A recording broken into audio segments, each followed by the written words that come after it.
Your favorite local grocery stores like Kroger, Ralph's, Fred Meyer, and more are now delivering on Uber Eats. Get 40% off your order of fresh, quality ingredients. Whether you just got home to an empty fridge or suddenly got a craving to whip up something new, you can get everything you need delivered in as little as 25 minutes. Get 40% off your order with code Kroger2026. Plus, members get $0 delivery fees. Order now on Uber Eats. Orders of $30 or more save up to $25. Ends 4/30/26. See app for details.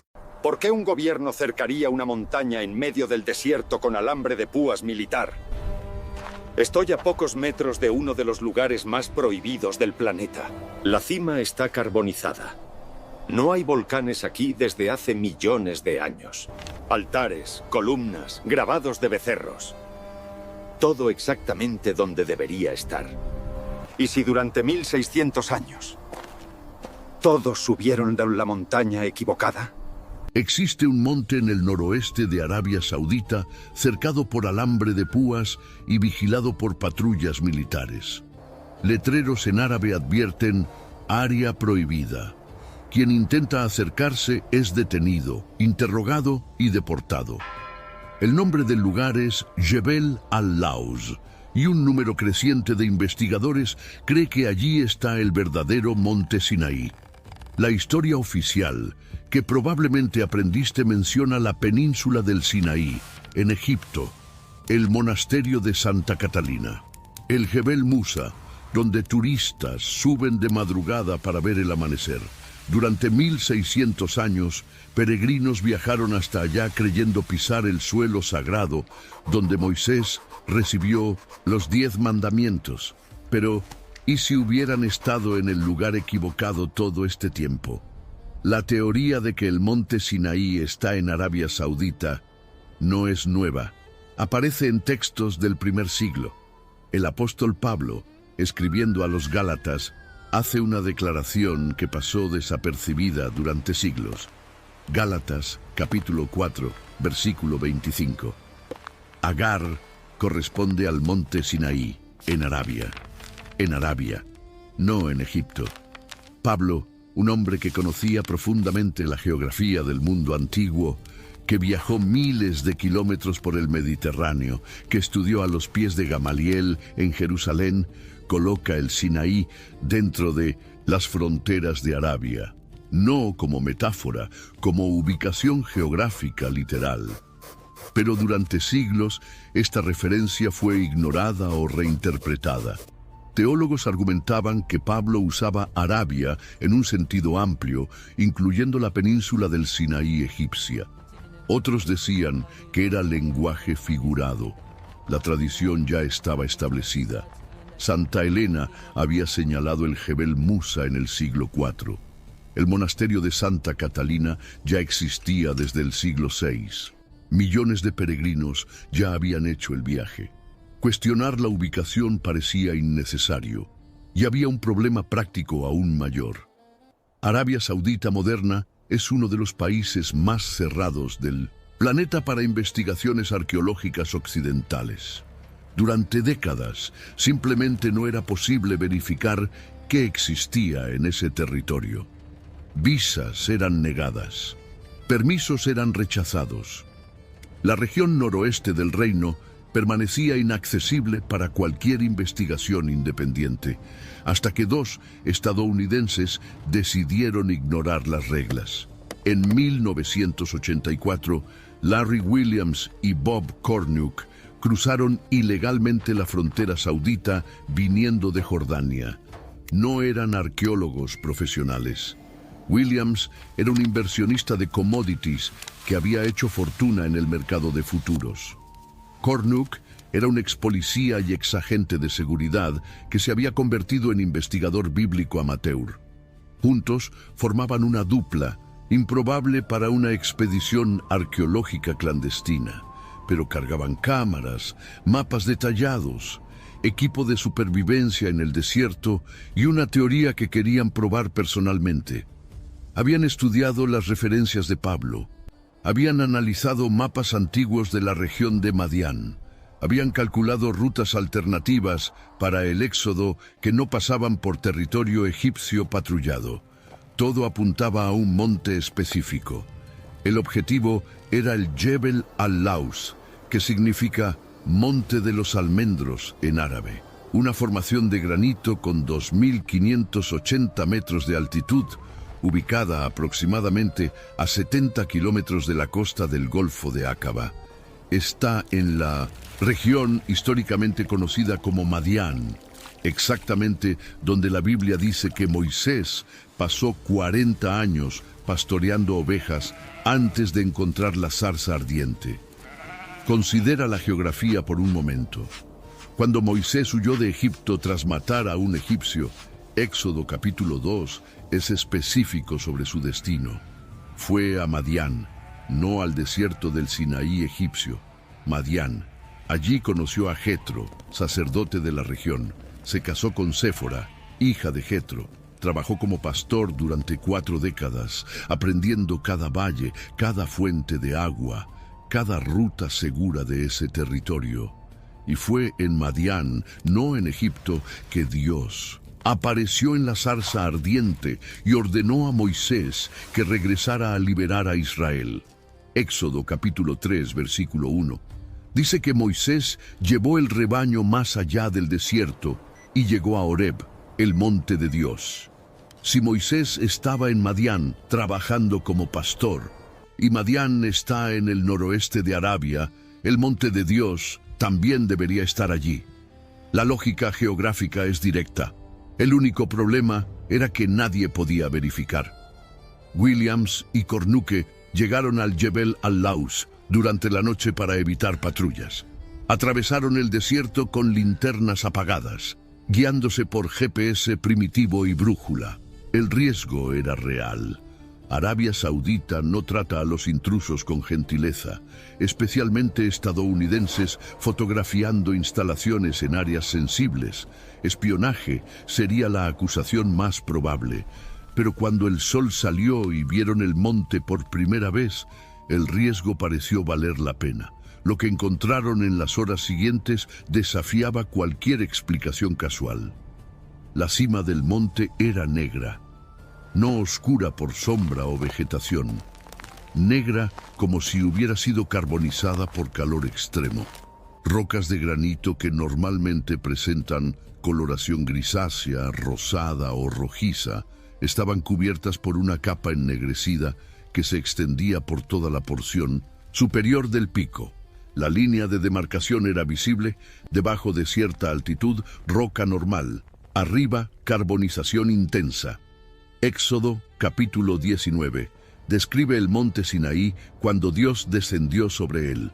Versículo 18. Todo el monte humeaba, porque el Señor había descendido sobre él en fuego. Su humo subía como el humo de un horno, y todo el monte temblaba grandemente. La apariencia descrita es de actividad volcánica, fuego, humo, temblor, pero el Jebel al-Laus no es volcánico. No hay registro de actividad geológica ígnea en esa región desde hace millones de años. Ningún volcán activo o extinto en las cercanías. Ninguna explicación natural obvia para esa carbonización. En la base del monte, Williams y Cornuke encontraron algo aún más perturbador. Un gran altar construido con piedras apiladas, no cortadas. Éxodo capítulo 20, versículos 24 y 25, contiene una instrucción específica de Dios.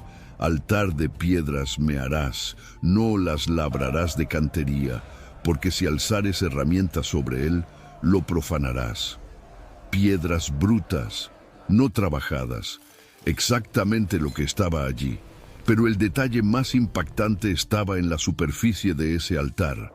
Grabados, dibujos primitivos de bovinos, representaciones toscas de becerros grabadas en la piedra. Si ese era el monte Sinaí, ese altar sería consistente con el lugar donde Israel cometió su primera gran apostasía. Éxodo capítulo 32 relata el episodio. Mientras Moisés permanecía en la cima del monte durante 40 días, recibiendo las tablas de la ley, el pueblo se impacientó. Presionaron a Aarón para hacer un Dios visible. Aarón recogió los aretes de oro del pueblo, fundió todo y moldeó un becerro de oro. Construyó un altar delante de la imagen. Y el pueblo ofreció sacrificios, comió, bebió y se levantó a danzar. Cuando Moisés bajó y vio la escena, quebró las tablas de la ley y quemó el becerro hasta convertirlo en polvo. El altar con grabados de becerros en la base del Jebel al-Laus sería evidencia física de ese evento. No prueba definitiva, pero consistencia perturbadora. Cerca de allí, los exploradores encontraron 12 pilares de piedra organizados en semicírculo. Estructuras verticales, claramente construidas, no formaciones naturales. Éxodo, capítulo 24, versículo 4. Registra que Moisés erigió 12 columnas representando las 12 tribus de Israel en la base del monte, como parte de la ceremonia de ratificación de la alianza. Los pilares estaban allí, deteriorados por más de 3000 años de exposición al clima desértico, pero aún reconocibles como construcciones humanas intencionales. Había también una gran roca partida con marcas de erosión hídrica escurriendo por los lados. Surcos profundos descendiendo por la superficie de la piedra, como si grandes volúmenes de agua hubieran fluido de allí repetidamente. En pleno desierto, donde la precipitación anual promedio apenas llega a 50 milímetros, donde lluvias fuertes son eventos raros separados por años. Éxodo, capítulo 17, describe un momento de crisis. El pueblo estaba muriendo de sed en el desierto. Se quejaron contra Moisés. Dios ordenó que Moisés golpeara una roca específica en Horeb. Moisés obedeció. Agua brotó de la piedra en cantidad suficiente para saciar a 2 millones de personas y todos sus rebaños. Si aquello era coincidencia, era una coincidencia extraordinariamente específica. Una roca partida con marcas de flujo hídrico intenso en uno de los lugares más secos del planeta. Williams y Cornuke fotografiaron todo. Decenas de imágenes documentando cada anomalía. La cima carbonizada vista desde varios ángulos. El altar con los grabados de becerros en primer plano. Los 12 pilares medidos y registrados. La roca partida con sus surcos inexplicables. Evidencia visual que podría ser analizada por especialistas. Pero no tuvieron tiempo de explorar más. Patrullas sauditas. Los localizaron en la segunda mañana.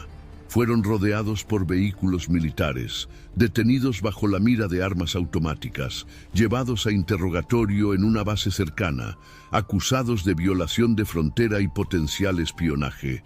Pasaron 78 horas detenidos. Interrogatorios repetitivos, preguntas sobre afiliaciones gubernamentales, financiamiento de la expedición, contactos en la región.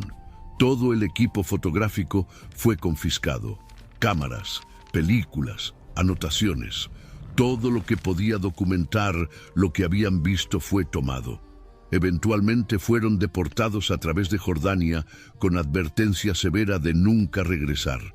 Las imágenes originales nunca fueron recuperadas, perdidas en los archivos de alguna agencia de seguridad saudita o destruidas.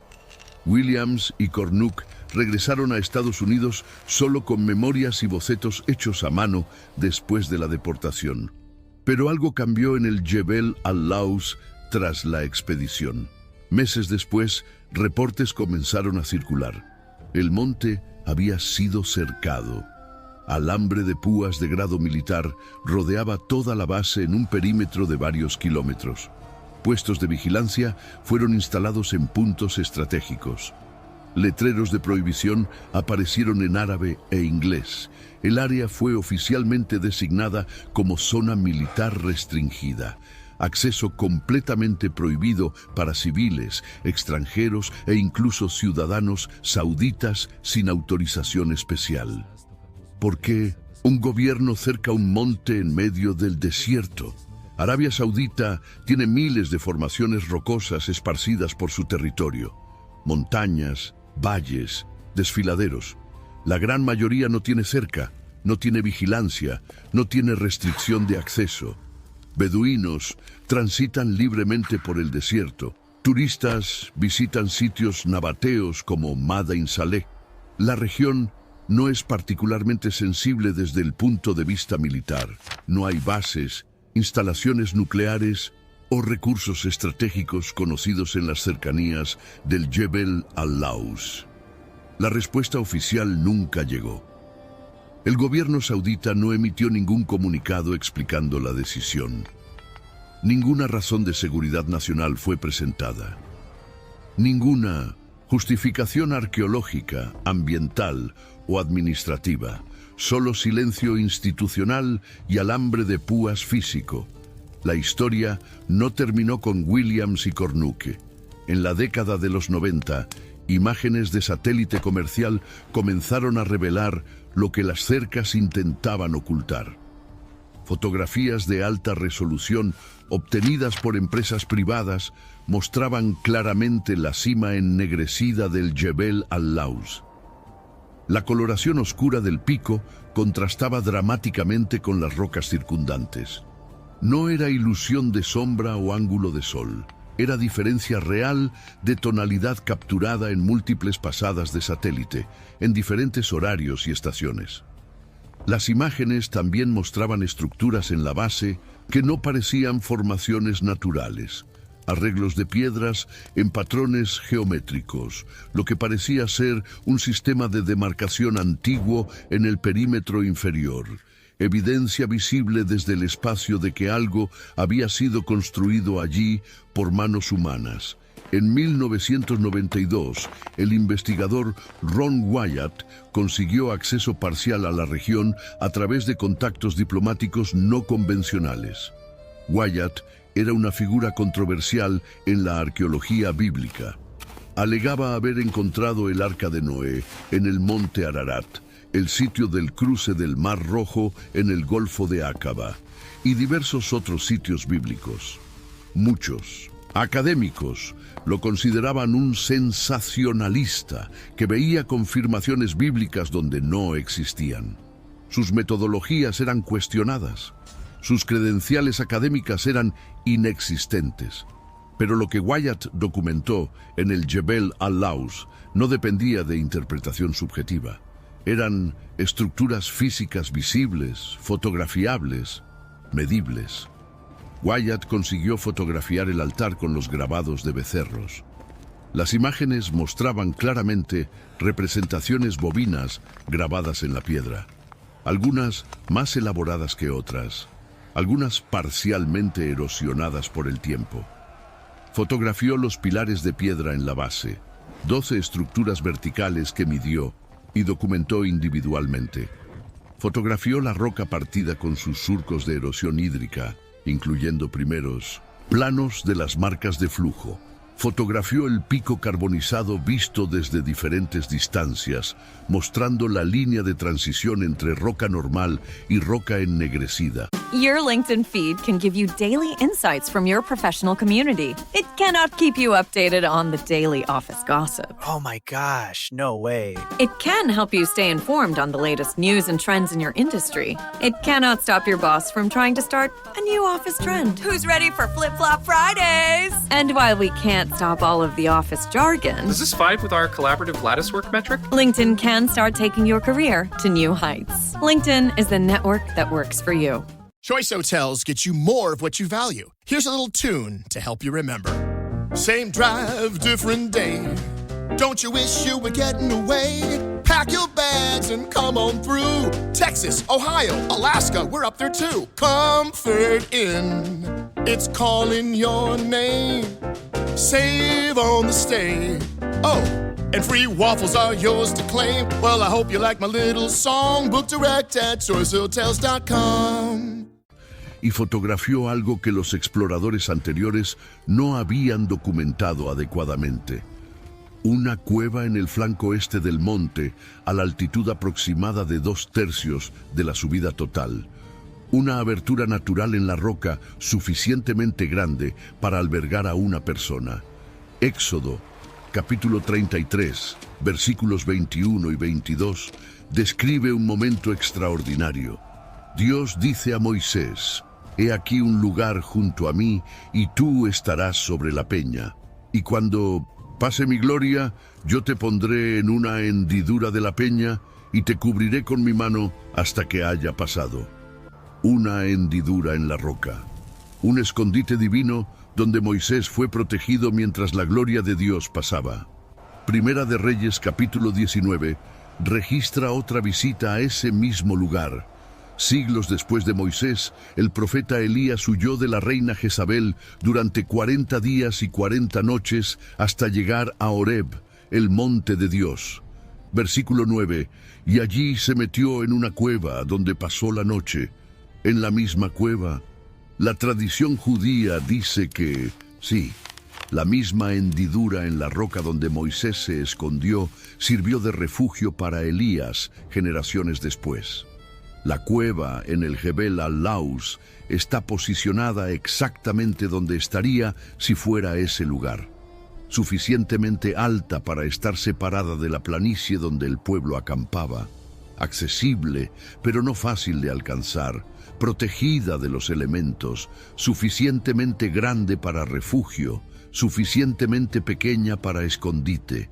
Wyatt también fue eventualmente forzado a abandonar el país.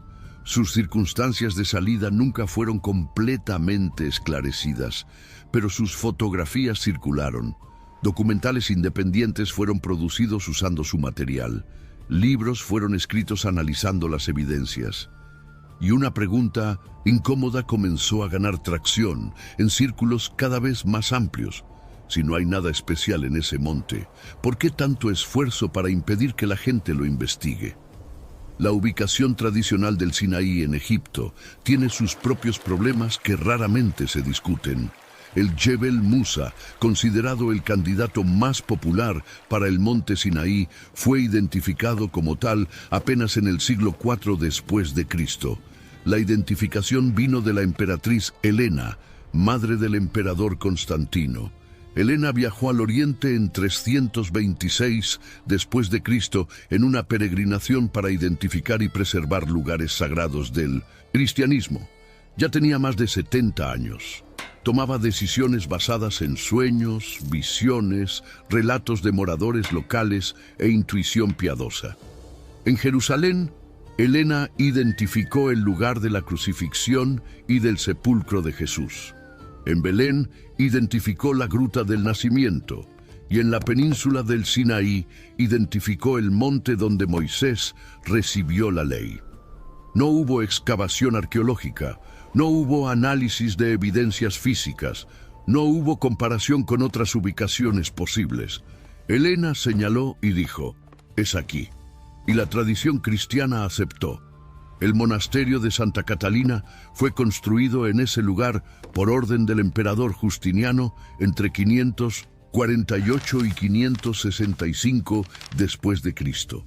El complejo fue erigido alrededor de lo que la tradición decía ser el lugar de la zarza ardiente. Monjes ortodoxos han mantenido el monasterio continuamente desde entonces.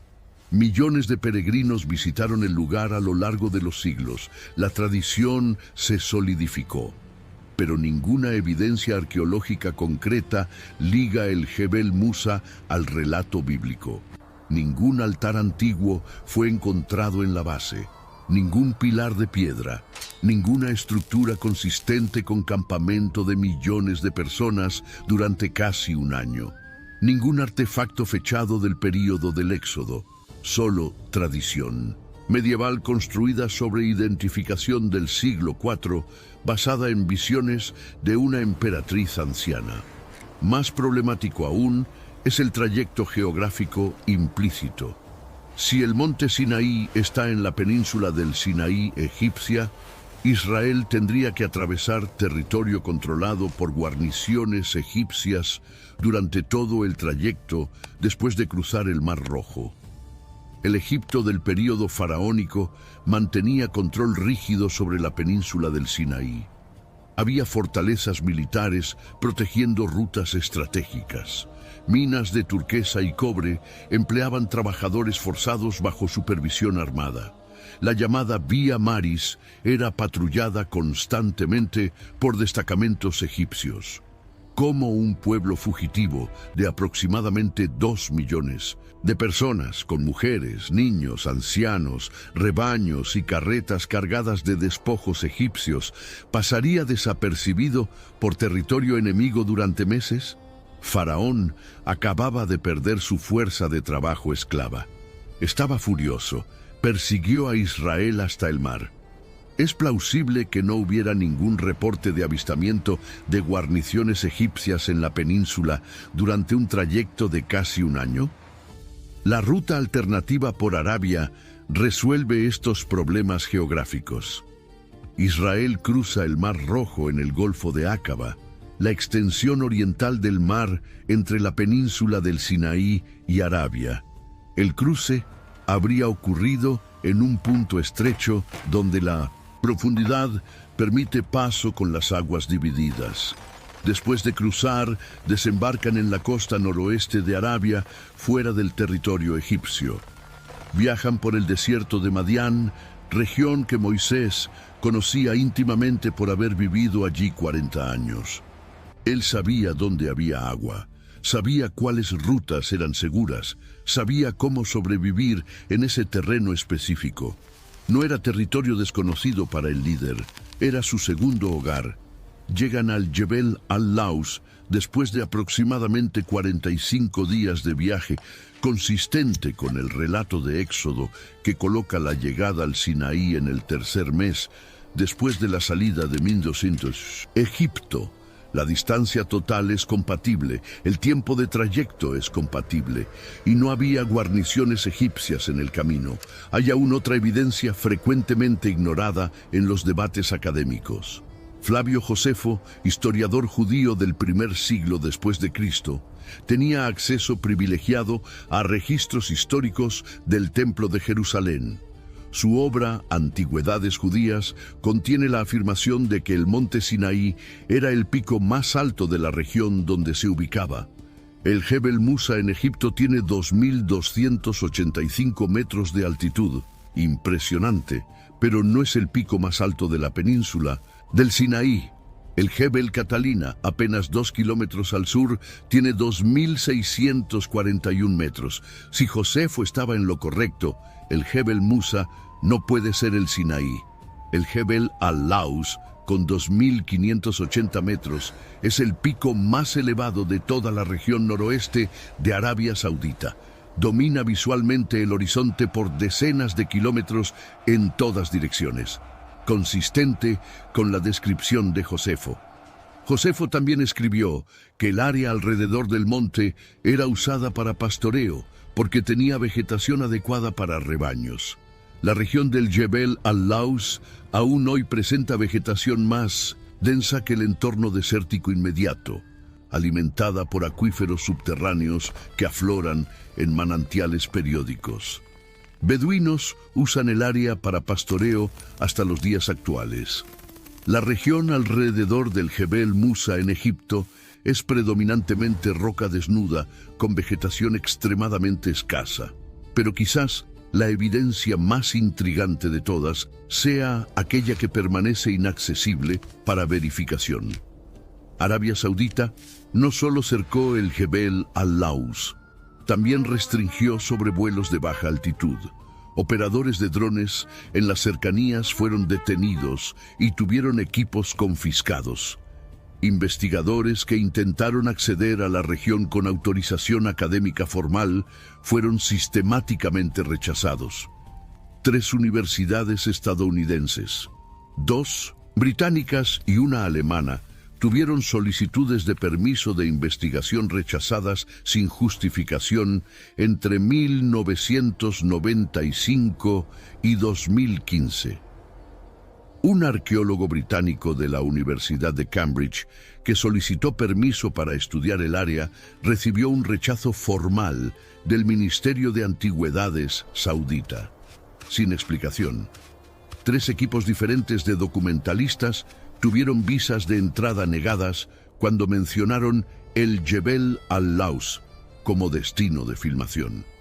Un equipo de la BBC que intentó obtener imágenes aéreas de la región para un documental sobre el éxodo tuvo su plan de vuelo rechazado por las autoridades de aviación civil sauditas. ¿Qué exactamente justifica ese nivel de protección para una formación rocosa en el desierto?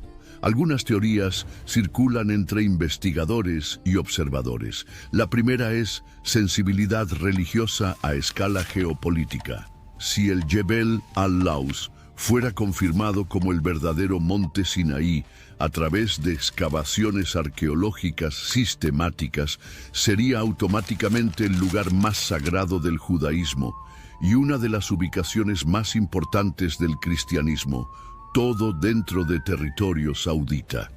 Esto crearía presión internacional masiva por acceso.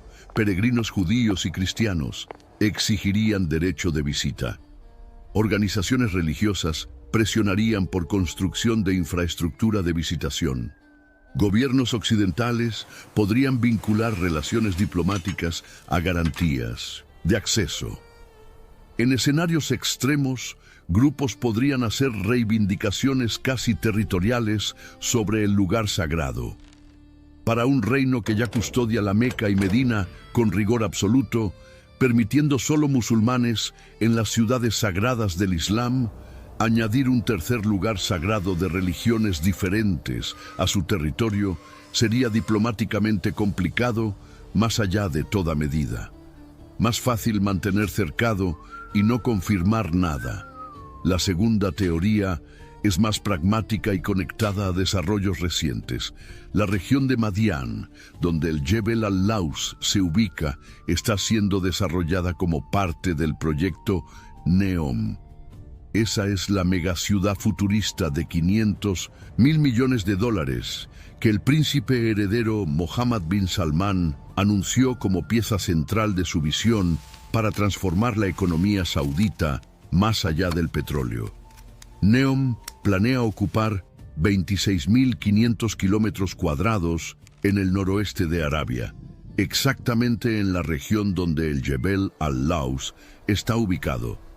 El proyecto incluye ciudades lineales, resorts de lujo, centros de tecnología y entretenimiento, construcción a escala masiva.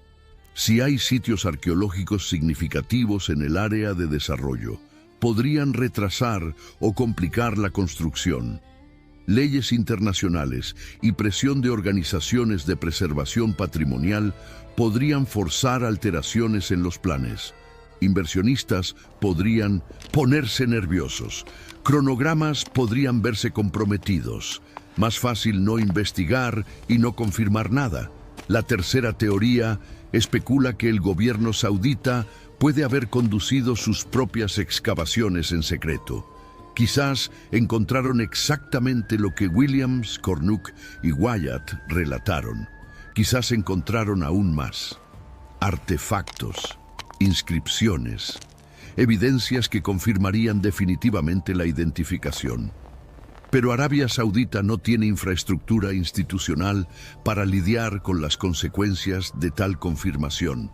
No tiene tradición de gestionar lugares sagrados de otras religiones. No tiene experiencia con turismo religioso masivo no musulmán.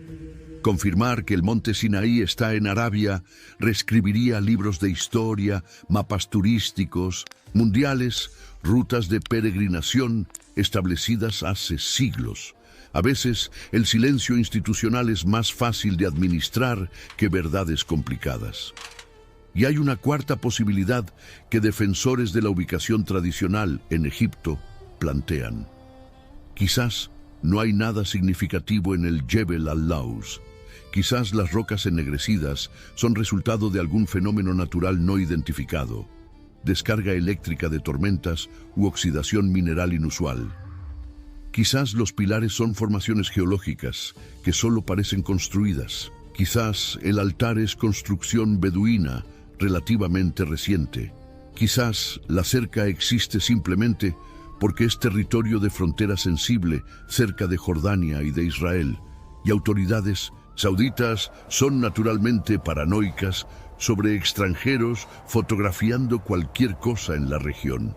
Pero si no hay nada allí, ¿por qué no permitir que investigadores independientes y calificados verifiquen y cierren el debate de una vez?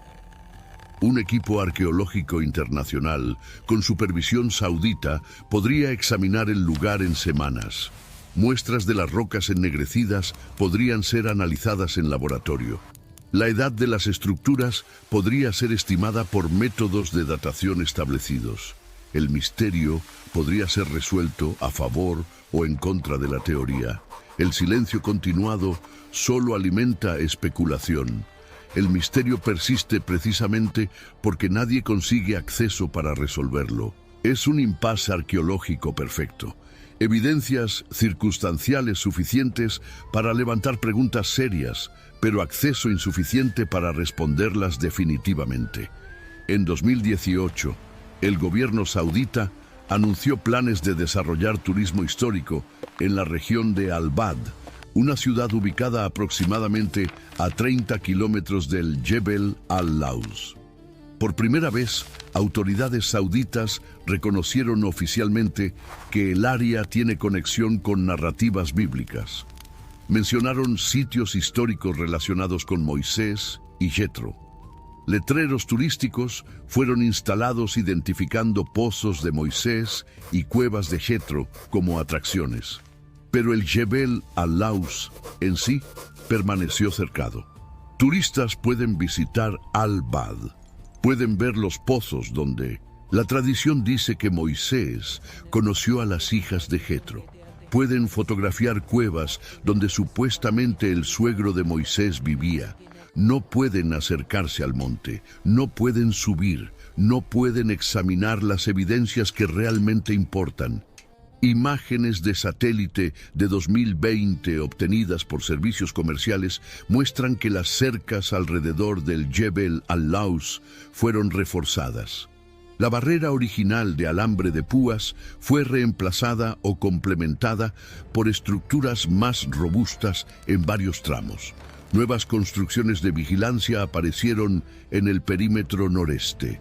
El acceso por la cara sur, que históricamente era la menos monitoreada y por donde algunos visitantes clandestinos habían conseguido acercarse, ahora presenta barrera. Tomorrow morning is knocking. Stock your fridge now. How about a creamy mocha frappuccino drink? Or a sweet vanilla? Smooth caramel maybe? Or a white chocolate mocha?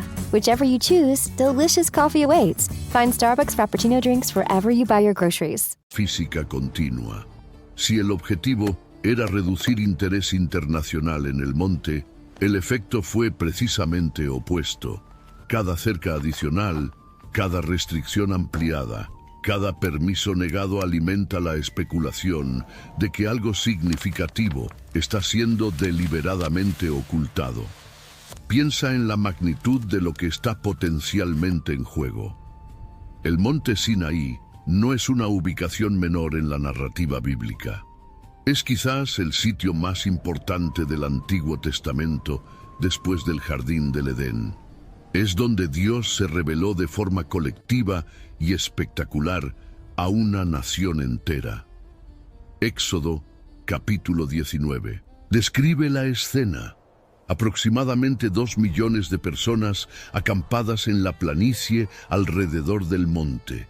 Truenos retumbando, relámpagos cortando el cielo, una nube espesa cubriendo el pico, sonido de trompeta que aumentaba continuamente en volumen e intensidad, fuego visible en la cima, humo subiendo como de horno, el monte entero temblando y la voz de Dios tronando palabras que serían grabadas en piedra. Es donde los 10 mandamientos fueron entregados. 10 sentencias que fundamentaron sistemas legales, códigos morales y estructuras éticas de todo el mundo occidental por más de 3 milenios. No matarás, no hurtarás, no adulterarás, no darás falso testimonio. Principios que aún definen ley criminal, ética profesional y conciencia individual hasta hoy. es donde la alianza entre Dios e Israel fue formalmente ratificada con sangre de sacrificios, donde las tablas de la ley fueron escritas por el propio dedo divino, donde Moisés pasó 40 días en la presencia de Dios sin comer ni beber, donde el diseño del tabernáculo fue revelado, donde el sacerdocio fue instituido. Si pudieras localizar ese monte con certeza arqueológica, habrías identificado el sitio más significativo de la historia religiosa mundial.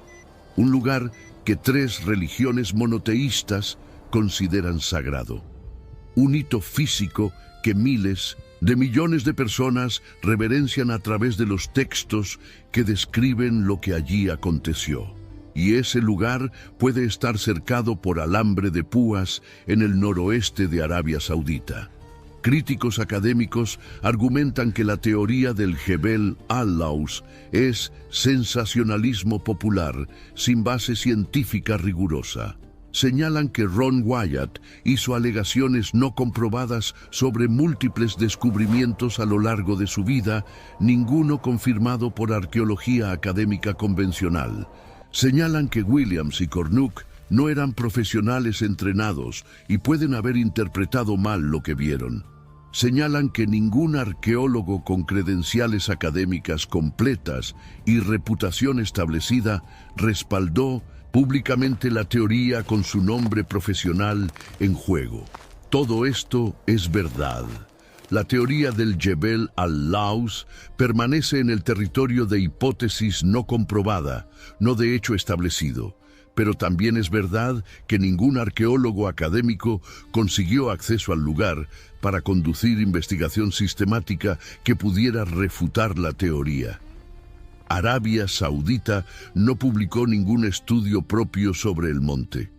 No invitó equipos internacionales neutros para examinar las evidencias. No abrió las puertas para investigación que pudiera cerrar la controversia definitivamente, sea confirmando o negando la identificación. En vez de transparencia, aumentó la seguridad. En vez de investigación, impuso silencio. En vez de evidencia, mantuvo cercas. Evidencias físicas no desaparecen porque son cercadas. La carbonización de la cima del Jebel al-Laus está documentada en decenas de imágenes de satélite de múltiples fuentes a lo largo de décadas. Las coordenadas geográficas son públicas. Cualquier persona con acceso a Google Earth puede localizar el monte y observar la coloración oscura del pico, contrastando dramáticamente con toda la geología circundante. Lo que esa persona no puede hacer es llegar lo suficientemente cerca para recolectar muestras de roca. No puede hacer análisis químico de la carbonización. No puede conducir datación por carbono de material orgánico en el lugar. No puede excavar sistemáticamente la base para verificar si las estructuras son antiguas o recientes. No puede examinar los grabados del altar con equipo adecuado. No puede hacer nada más que mirar desde lejos y especular. Mientras tanto, el monasterio de Santa Catalina en Egipto continúa recibiendo decenas de miles de visitantes por año. Peregrinos de todo el mundo suben los 3.750 escalones del Jebel Musa antes del amanecer. Observan el amanecer sobre el desierto del Sinaí. Bajan exhaustos, pero espiritualmente satisfechos, creyendo haber pisado exactamente donde Moisés pisó hace más de 3.000 años. Quizás estén en lo correcto. La tradición de 1.600 años carga peso histórico significativo. Generaciones de santos, estudiosos y peregrinos aceptaron esa identificación.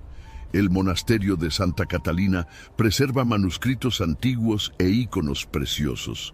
El lugar tiene santidad acumulada por siglos de oración y devoción, independiente de su precisión geográfica original. O quizás millones de personas a lo largo de 16 siglos subieron el monte equivocado, Quizás el verdadero Sinaí está a 1000 kilómetros de distancia, cercado por alambre de púas, custodiado por soldados sauditas, inaccesible para verificación. La ironía geopolítica de esta posibilidad no pasa desapercibida. Uno de los eventos más formativos de la tradición religiosa occidental, la entrega de la ley divina que moldeó civilizaciones enteras, puede haber ocurrido en territorio que hoy pertenece a una nación islámica que no comparte esa tradición y que aparentemente prefiere que el mundo no investigue muy de cerca. No hay cómo resolver esta cuestión con certeza hasta que las cercas caigan, hasta que excavaciones arqueológicas sistemáticas sean autorizadas por equipos calificados con metodología rigurosa, hasta que muestras sean recolectadas, analizadas en laboratorios independientes y resultados publicados en periódicos científicos revisados por pares, hasta que evidencia sustituya especulación y hecho sustituya teoría. Hasta entonces, todo permanece en el territorio epistemológicamente incómodo entre hipótesis intrigante y verdad demostrada, entre coincidencia extraordinaria y confirmación arqueológica, entre evidencia circunstancial acumulada y prueba definitiva ausente. Ninguna excavación oficial fue autorizada, ningún estudio arqueológico publicado con acceso irrestricto al sitio, ninguna declaración formal del gobierno saudita sobre lo que existe dentro de ese perímetro cercado. Restan solo imágenes de satélite capturadas desde el espacio, relatos de primera mano de quienes consiguieron acercarse antes del bloqueo completo, fotografías contrabandeadas que circulan hace décadas y una lista de coincidencias difíciles de ignorar o explicar casualmente. Cima carbonizada, sin actividad volcánica. Altar de piedras brutas con grabados de becerros, 12 columnas alineadas en la base, cueva en el flanco este a la altitud correcta, roca partida con marcas de erosión hídrica en un desierto donde prácticamente no llueve. Arabia Saudita puede tener sus razones legítimas, seguridad nacional en una región de frontera sensible, control territorial sobre recursos futuros, sensibilidad religiosa sobre lugares sagrados de otras tradiciones, preocupaciones con el proyecto NEOM o algo que aún no ha sido articulado públicamente. Mientras tanto, el monte permanece allí, silencioso bajo el sol del desierto, prohibido para cualquier aproximación no autorizada e inexplicablemente custodiado como si escondiera algo que el mundo no debería ver.